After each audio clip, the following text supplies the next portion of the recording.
আসসালামু আলাইকুম। আজকে আমি হাঁসের কিছু কমন রোগ নির্ণয় বিষয়ে কথা বলবো।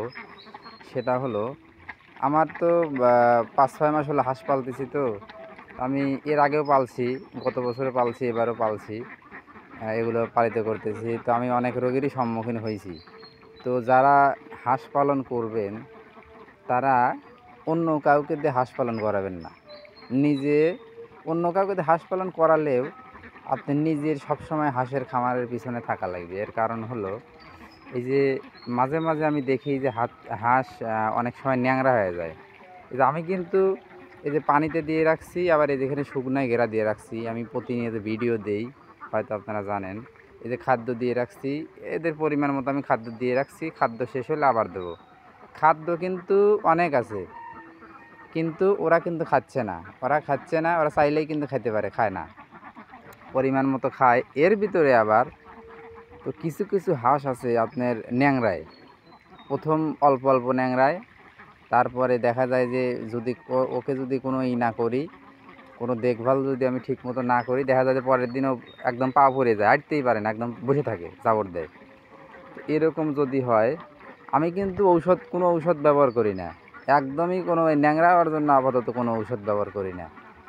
ওই অনেকেই থায়ামিন আবিজাবি ব্যবহার করে, আমি এ পর্যন্ত এদেরকে থায়ামিন একদিনও দেইনি।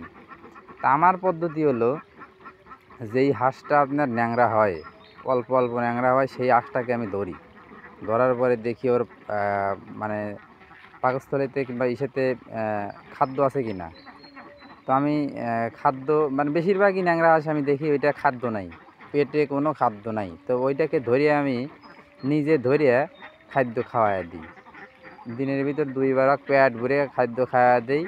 খাওয়া দেওয়ার দেখা যায় যে 1-2 ঘন্টার মধ্যেই ও ভালো হয়ে যায়, পাও ন্যাংরা ট্যাংরা সব ঠিক হয়ে যায়। তুই যদি নাও হয়, পরের দিন আবার খাওয়া দিলে পারে ও ঠিক হয়ে যায়। এর কারণ হলো, কিছু কিছু হাঁস আছে ওই একটু আলট্রা সিস্টেমের, সবাই খাদ্য খায়, ও খায় না, ও গায়েই লাগায় না। এরকম আলট্রা সিস্টেমের যেরকম মানুষ আছে, সেরকম আলট্রা সিস্টেমের এই হাঁসও আছে। এই নিজের ইচ্ছেতে খায় না, না খাওয়ার কারণে দুর্বল হয়ে ও ন্যাংরা হয়ে যায়। তা আমি এর আগে ওই অনেকেই বলছে থায়ামিন খাওয়ান লাগবে, খান লাগবে, খান লাগবে। আমি কিন্তু সে থায়ামিন টায়ামিন কোনো কিছুই খাওয়াই না। খাদ্য দেওয়া আছে অথচ খায় না। না খায় ও দেখা যায় 1-2 দিনের মধ্যে হালকা ন্যাংরানো শুরু করে দেয়, পরে আবার দেখা যায় বেশি ন্যাংরায়, একদম জাবর দেয়।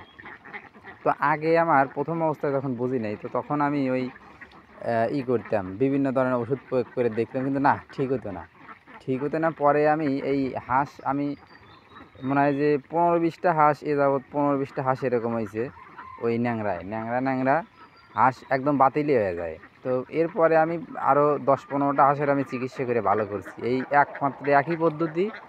যে হাঁস মনে করেন যে যেটা ন্যাংরায় ওকে ধরে ওকে খাওয়া দিলে এবার শরীরে যে এনার্জিটা আসে, কিছুক্ষণ পরেই ওর পাওয়া ভালো হয়ে যায়। তো একমাত্র পদ্ধতি আমার কাছে এইটাই সহজ পদ্ধতি মনে হয়। পুষ্টিকর খাদ্য বা ধরে খাওয়া দিলে এবার ও তো আলটা, ও না খাওয়া শরীর দুর্বল হয়, ও ন্যাংরানি শুরু করে দেয়। প্রথম সংকেতই হলো ন্যাংরা হওয়া, তারপরে ঝিমানি ধরবি। তো যাই হোক, আপনার বৃষ্টি পড়া শুরু করে দিছে, ভিডিও করতে করতে বৃষ্টি পড়া শুরু করে দিছে। তো অল্প কথা শেষ করব, যে আপনারা ওই এখানে আমি তো সিয়ের পরে বসে থাকি, প্রতিদিন বসে থেকে কোন হাঁসের কী সমস্যা এটা আমি নির্ণয় করি। তো আপনারা যারা খামার করবেন, প্রতিদিন 1 ঘন্টা করে ওদের দেখবেন, শুধু দেখা, আপনার কাজ খালি শুধু ওদের পাশে বসে থেকে দেখা, যে কোন হাঁসের কীরকমই, কে খাচ্ছে কে না খাচ্ছে, কে ন্যাংরাচ্ছে, কে একটু ঝিম ধরে আছে, কার পায়খানা কীরকম, তার লালি লালি পায়খানা, সাদা পায়খানা না কি পায়খানা, এটা দেখা লাগবে আপনার। যদি পায়খানার কোনো সমস্যা হয়, তাহলে হয় খাদ্য সমস্যা আছে, নাহলে আপনার এনজাইম দিতে হবে। এনজাইম দিলে পরে আপনার খাদ্যের চাহিদাও বাড়বে, প্লাস আপনার হাঁসের যদি পায়খানাতে কোনো ডিস্টার্ব থাকে, মানে সাধারণ কোনো ডিস্টার্ব থাকলে মনে করেন যে ওটা ঠিক হয়ে যাবে। যেরকম যে গরুকে এনজাইম খাওয়ায় না, জাইমোভেট খাওয়ায়, অনেকেই খাওয়ায় বদহজমের জন্য, হাঁসেরও এনজাইম হলে বদহজমের কাজ করে আর কি।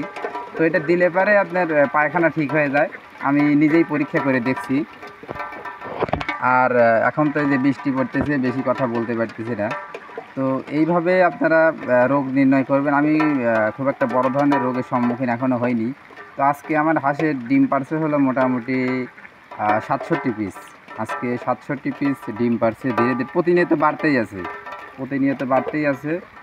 তো সবাই আমার জন্য দোয়া করবেন আর চ্যানেলটা সাবস্ক্রাইব করবেন, যেন প্রতিনিয়ত ভিডিও আপনাদেরকে দিতে পারি। একটু সহযোগিতা করবেন, তাইলে আমি আগ্রহ হব ভিডিও দিতে।